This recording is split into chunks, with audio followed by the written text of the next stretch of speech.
வணக்கம் நண்பர்களே. ஜெயிலர் 2 படத்தினுடைய அடுத்தடுத்த அப்டேட்டுகளை சன் பிக்சர்ஸ் விட்டுட்டே இருக்காங்க. 2 நாட்களுக்கு முன்பு படத்தினுடைய அப்டேட்டை எதிர்பாருங்கன்னாங்க. அடுத்த சில மணி நேரங்களில் ஃபர்ஸ்ட் சிங்கிள் ரிலீஸ் பண்றேன்னாங்க.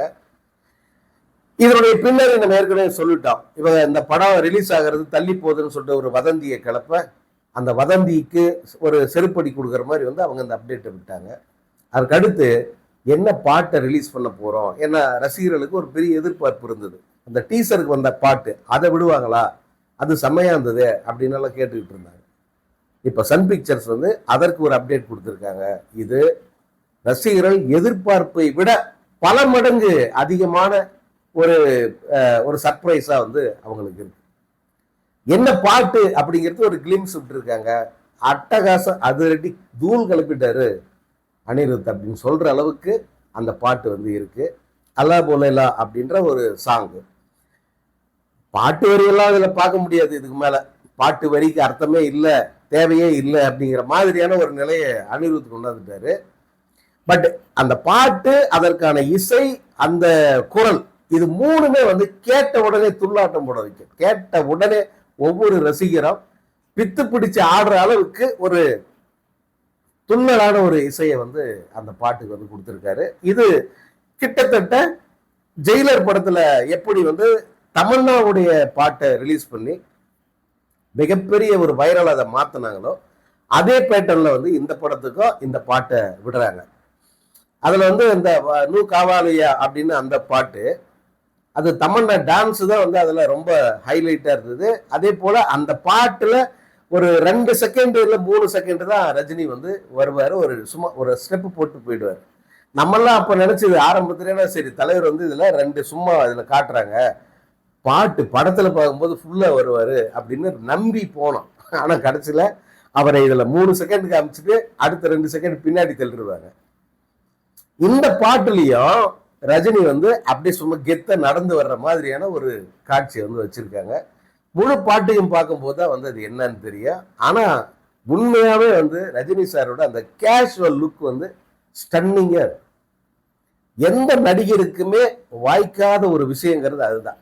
அவர் எப்படி வந்தாலும் கவர்வாரு. ஆனா இந்த மாதிரி ஒரு கேஷுவலான லுக்ல உள்ளுக்குள்ள, ஏன்னா இந்த மாதிரி சாமானிய ஒரு தோற்றத்தில் இருக்கிற மனிதன் அவங்க உள்ள எவ்வளவு அழுத்தமான எரிமலை இருக்குமோ அப்படின்ற அந்த கேள்வியை எழுப்புற மாதிரி இருக்கு ரஜினியுடைய அந்த தோற்றம்.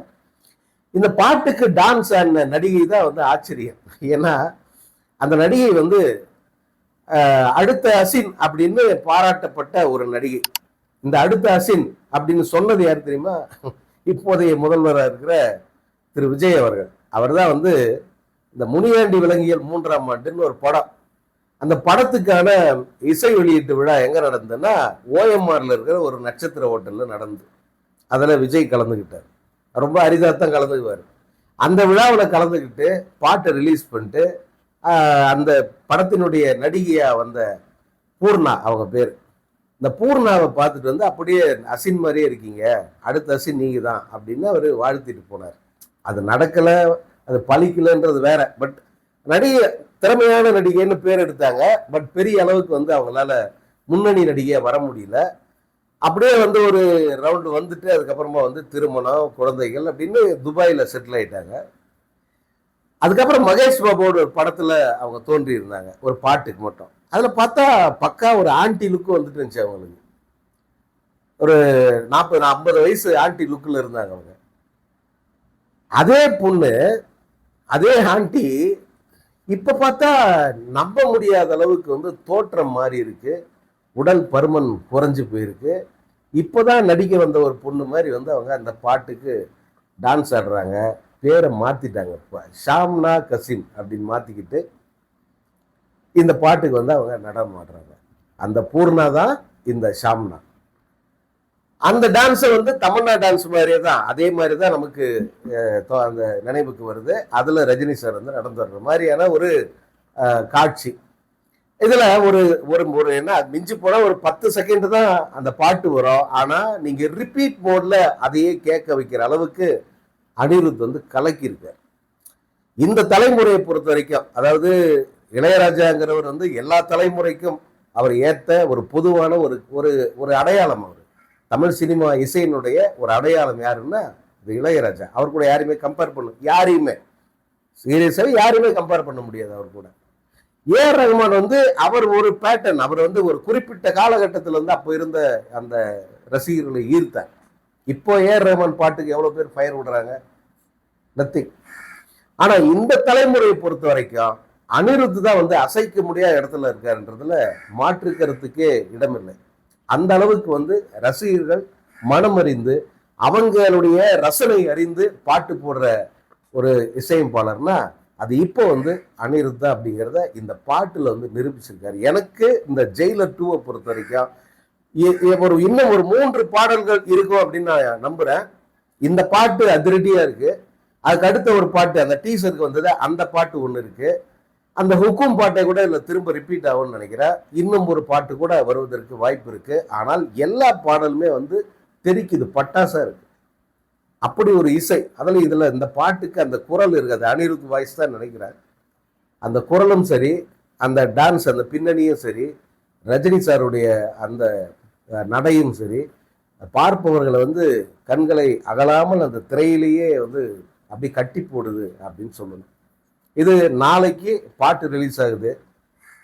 அந்த பாட்டை முழுசா பார்த்து விமர்சனம் பண்றதையெல்லாம் இப்பே பண்ற அளவுக்கு இந்த கிளிம்ஸே நமக்கு ஒரு உணர்வை கொடுத்துருச்சு. ஸோ பாட்டு ரிலீஸ் ஆன பிறகு அதை டீட்டெயிலாக நம்ம பார்க்கலாம். இப்போ இந்த படத்துக்கான போஸ்ட் ப்ரொடக்ஷன் ஒர்க் வந்து கிட்டத்தட்ட நிறைவடைந்துருச்சு அப்படின்னு தான் கேள்விப்படுறேன். ஒரு 80% பணிகள் வந்து முடிஞ்சிருச்சு. இன்னும் சின்ன சின்ன வேலைகள் தான். அதே போல் ப்ரொமோஷன் வேலைகளை வந்து இன்னும் சில நாட்களில் அவங்க தொடங்க போகிறாங்க. இந்த முதல் சிங்கிள் விட்டு ஓரிரு வாரங்கள் கழித்து படத்தினுடைய போஸ்டர்கள், அதே போல் படத்தில் நடிச்சிருக்கிற அந்த மற்ற டீட்டெயில் எல்லாமே வந்து தெரிய வரப்போகுது. இப்போ இந்த பொண்ணு இந்த நடிகை ஷாம்னா, முன்னாள் பூர்ணா, அவங்க நடிக்கிறாங்கன்றதே வந்து புது தகவல் தான். நம்ம நிறைய இந்த படத்தினுடைய இவங்க இருக்காங்க அவங்க இருக்காங்க அப்படின்லாம் வந்து நம்ம பேசிக்கிட்டு இருந்தோம். பட் இவங்க தான் நடிக்கிறாங்கன்றது நமக்கு எப்போ தெரியுதுன்னா இந்த டீசர், இந்த கிளிம்ஸ் வந்த பிறகுதான் தெரியுது. ஸோ அப்படி நிறைய ஆச்சரியங்கள் வந்து அந்த காஸ்ட்ல இருக்கும் அப்படின்னு எதிர்பார்க்கலாம். அதே போல இந்த படத்தை பொறுத்த வரைக்கும் வந்து மிகப்பெரிய ஒரு ரிலீஸு. நான் முன்னே சொன்ன மாதிரி வந்து கிட்டத்தட்ட ஒரு 10-11,000 ஸ்க்ரீன்ஸை வந்து அவங்க எய்ம் பண்ணுறாங்க. எப்பயுமே வந்து அவங்க சொல்லுவாங்க, பொதுவாக ஒரு படம், பெரிய படம் வரும்போது நாங்கள் இத்தனாயிரம் திரைகளில் வெளியிட போகிறோம் அப்படின்னு சொல்லுவாங்க. அத்தனை திரைகளில் வெளியிட்டாங்களான்றது கடைசியில் கன்ஃபார்மே ஆகாது. பட் இவர் படத்தை, ரஜினி படத்தை பொறுத்த வரைக்கும் வந்து ஒரு எண்ணிக்கை ஒரு 5000 தேட்டரில் ரிலீஸ் பண்ணுறேன்னு வாங்க. ஆனால் அது ரிலீஸ் ஆகும்போது 7000 தேட்டராக மாறி இருக்கு, 8000 தேட்டராக அதிகரிச்சிருக்கு. ஏன்னா படத்துக்கான டிமாண்ட் அப்படி இந்த ஜெயிலர் 2 படத்துக்கு நான் கேள்விப்பட்ட வரைக்கும் இது வரைக்கும் ரஜினி படங்கள் ரிலீஸ் ஆன அத்தனை நாடுகளில் இருந்தோம் ஆல்மோஸ்ட் வந்து இரட்டை இலக்கத்தில், ஏதோ இரட்டை 2 மடங்கு வந்து தியேட்டர்களில் ரிலீஸ் பண்ணுவதற்கான அந்த அழைப்புகள் வந்து வந்துகிட்டு இருக்கு அப்படின்னு சொல்றாங்க. இப்போ மலேசியாவில் ஒரு 200 தேட்டரில் ரிலீஸ் ஆகுது வழக்கமா அப்படின்னா, இது அதை விட இன்னும் ஒரு மடங்கு அதிகமாக திரைகள் வந்து ரிலீஸ் ஆகிறதுக்கு வாய்ப்பு இருக்கு அப்படின்னு சொல்றாங்க. இப்போ இலங்கையில், அதே போல முக்கியமாக தென்கிழக்கு ஆசிய நாடுகளில் வந்து இந்த படத்துக்கான டிமாண்ட் வந்து ஹெவியா இருக்கு அப்படின்றாங்க. பக்கத்து மாநிலங்கள் எல்லாமே வந்து இப்போவே வந்து நம்ம முன்னே சொன்னல, நம்ம அந்த ரசிகர் மன்ற காட்சிகளுக்கான வேலைகள் வந்து தீவிரமாக நடக்குதுன்ட்டு.